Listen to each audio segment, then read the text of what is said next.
So as you know, RuneSlayers just released the new Tundra / Beach update, and if you're a mage, you're probably looking around trying to find the best min-max mage build out there right now. Well, this video is right for you, because what is good, everybody? Welcome back to another video on RuneSlayers, and today I'm going to be showing you guys the best mage build that you could possibly create as of right now for this update, so you could dominate and kill every boss and get guaranteed credit every single time. And a quick little disclaimer, this is going to be mainly about Warlock because I main Warlock. But with that being said, as always, if you guys have any questions or you want to leave a comment, leave it down below, and while you're down there, please like, subscribe, and turn on notifications because it's all free and helps me out a ton. And let's begin with the races. But before we get into the actual race that you want to aim for, I'm going to give you guys some honorable mentions. So the first one is going to be the 1% legendary Seraphim race with the 4 to 6 winged evolution. You can just pick between those two. The second honorable mention is the vampire, the new epic 2% chance race. You could also get it through the game normally by killing vampires and getting the blood vials. The third honorable mention is going to be the rare 5.3% chance half golem with the crystal body evolution. And finally, the good old common elf coming in at a 4.25% chance of being pulled. It's just overall really nice if you can't pull higher tier races. And with those races aside, the best race they're going to be looking out for as a mage is definitely going to be the Infernum race, coming in at a 1% chance, and it is a legendary. Now this race gives you a racial passive called Hellborn, minus 5% holy resistance, plus 10% heat resistance, and plus 1 luck. And just like the Seraphim race, it's kind of vice versa. You can't join the holy sect and you're stuck to being a demon. With Infernum, not only do you get racial passives, but you also get a racial ability depending on your evolution. And those evolutions include the 2-horn demon, the 4-horn demon, and the 6-horn demon. But once you reach level 25, you can choose between these three, and the main one you're going to be looking out for as a mage is definitely going to be the 4-horn demon, because this gives you a plus 10% magic power buff and an ability called the Hell Chains when you use Hell's Embrace, which does a decent amount of damage, especially posture damage, but you have to be a lot closer.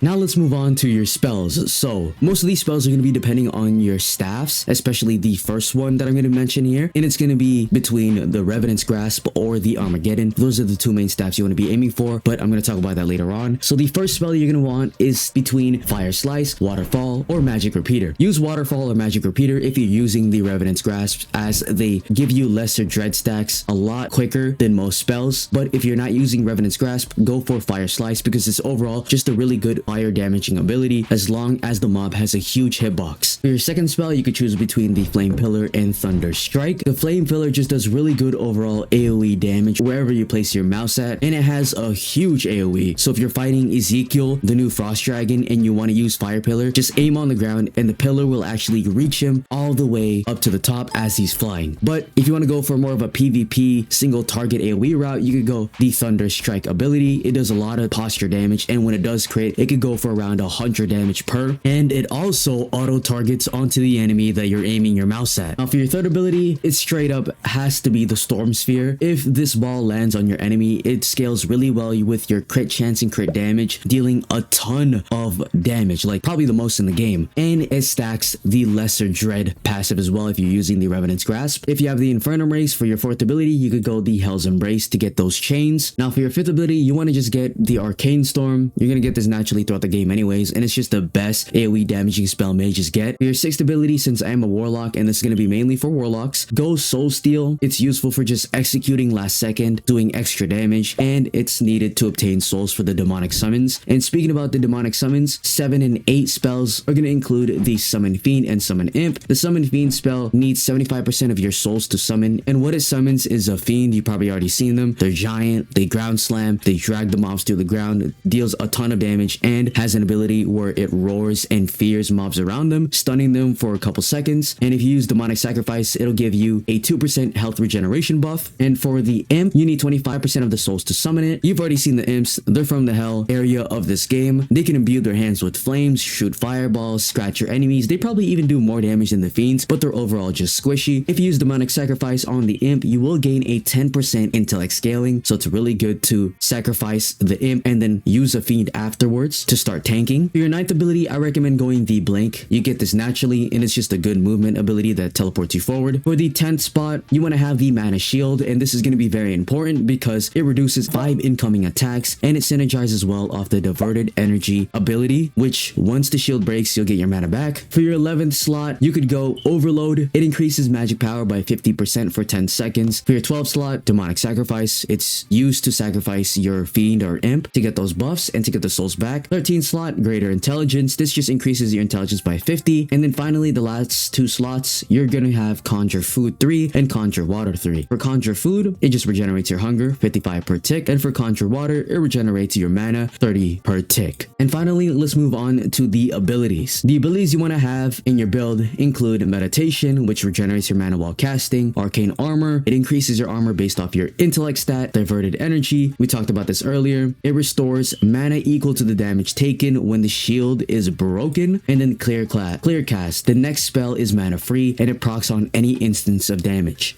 Moving on, we're going to be talking about the fairies and pets. Recently, they made it so fairies are just a slot in your inventory, so you could have an extra pet alongside you as a mount or as a tank. We're going to begin with fairies though, so if you just want flat out damage, go the normal fairy. It gives you 0.4 magic buff every level, so at level 50, you'll gain what, 20% magic buff? Plus, if you have the Malleus ring, it'll give you a 50% fairy buff bonus, giving you 30% magic buff in total if you have the ring alongside it. Now for the elemental fairies, you know, the fire fairy, earth fairy, lightning fairy, you're only going to be using this if you have a ton of spells according to that element. So for example, if you have a ton of fire spells, you're probably going to be using a fire fairy. But what those fairies give you is a 10% elemental damage buff according to the element, or a 15% with the Malleus ring. And then finally, the last fairy that you could obtain is the golden fairy. It gives you a plus 3% extra loot reroll, so higher chances of drops, and plus 10% holy spell damage. So it's really good for priest users, but you're only going to be mainly using this for the extra drops as a mage. Now if you have the Malleus ring, you get 4 extra loot rerolls and plus 15% holy spell damage. And then finally, for the pets, you could tame the snow wolf using prime meat in the tundra, or the baby spider using mandrake in the spider cave. Now the second last thing we're going to be talking about in this build is going to be the accessories. So let's begin with the rings. Of course, you're going to have the Malleus ring. It gives you a plus 50% fairy buff. For your second ring, you could either go the piercing magic band or the charged sorcerer. The piercing magic band gives you plus 10% magic pierce, and it's mainly used for PvP in my opinion. So if you just want to go flat intellect, go the charged sorcerer ring, because that gives you plus 20 intellect. For your third slot, you could go the hex or sage ring depending on your faction, and it gives you plus 24 intellect, plus 5 spirit, and plus 8 stamina. And then finally, we have the caster's ring. You could craft this with sapphire, which is found in silver ores, and it gives you plus 10% casting speed. Now if you are just going for the drops, you could replace one of your rings, probably the caster's ring, with a lucky ring, which can be crafted with gold bars and gives you plus 1 extra luck. And from there, let's talk about the lantern. The only lantern mages can use in this update and in the game entirely is the sapphire lantern. It can be created with sapphires, and it gives you a plus 3% magic power buff. For your offhand, you want to craft magician's sash, which is through a quest in the Lakeshire area using the Lakeshire materials, and it gives you plus 15 intellect, plus 5 spirit, and plus 5 stamina. For your bags, you want to go 2 infernal or holy satchels bought through the faction shops, giving you plus 45 weight each, or in the new update, you could just craft 2 frost leaf bags with the tundra materials, giving you 45 weight each, similarly to the faction bags. For your armor, the only ones that you could get is the craftable Boreal Inquisitor armor set, which can be crafted with drops from the Frost Dragon, and that does include the hood, the robes, and the pants, so it's just a full set. It's just a better faction armor set in my opinion, giving you more intellect and some cold resistance. For your back accessory, go the Call of the Void or Archon's Veil, bought through the factions. Those give you plus 25 intellect and plus 10 spirit. And then finally, for the weapons, like we talked about earlier, we have the Revenant's Grasp and the Armageddon. Now for the Revenant's Grasp, this is the main one you're going to be looking out for, because it gives you plus 25 intellect, plus 5 spirit, and plus 3% magic crit chance, alongside with the passive called Lesser Dread, where with every magical strike, you build Lesser Dread on your enemies, and upon fully proccing the Dread, enemies shall receive 5% of their maximum health damage. And there's a 3-second cooldown before the Dread can be stacked up against. So you just deal insane amounts of damage against bosses or enemies that have a lot of HP. Plus, the weapon art is now changed to summon skeletons. It could be melee or mage. You want to go for the mage one, mostly because they also apply Lesser Dread. And for the Armageddon, this gives you plus 34 intellect, plus 8 spirit, and plus 3% magic crit, and the passive Hellfire, where every time you deal damage with a spell, a burst of Hellfire will erupt underneath your target, and the effect has a 6-second cooldown. It deals a little bit of damage, and it does adapt depending on the type of damage dealt. So for example, if you use an earth wall, it'll make a flame pillar that does physical damage. And finally, the last part of this video is going to be about the runes. So for your helmet, you could have 4 rune slots and you want to get the rune golem, stormcaller, frosty rune, and giant bee rune. For your chest plate, I'm going to give you guys 2 variations. For the first variation, you want to go king mandrake, lich king, rat, whale, and 2 intellect runes or spirit runes. But if you want to just go flat out intellect, you could just go a whale rune, the lich king rune, and then 4 intellect runes. For your boots, you could have 4 rune slots on here, and you want to get the banshee rune, the saber-tooth rune, and 2 intellect or 2 spirit runes. For your weapons, you could only have 3 rune slots, so go for the spider queen rune, wyvern rune, and Ezekiel lord of the endless frost rune. And finally, for your offhand, which is the magician's sash, it could have 3 rune slots. You just want to place 3 intellect or spirit runes on there. And there you go. That is the most min-max mage build that you could possibly get as of right now. They're gonna do future updates with more staffs and armor sets, so we'll talk about it once we get there, but as of right now, this is the best one. Tell me what you guys think, or if you have some suggestions, leave a comment down below. And as always, I'll see you guys later. Peace.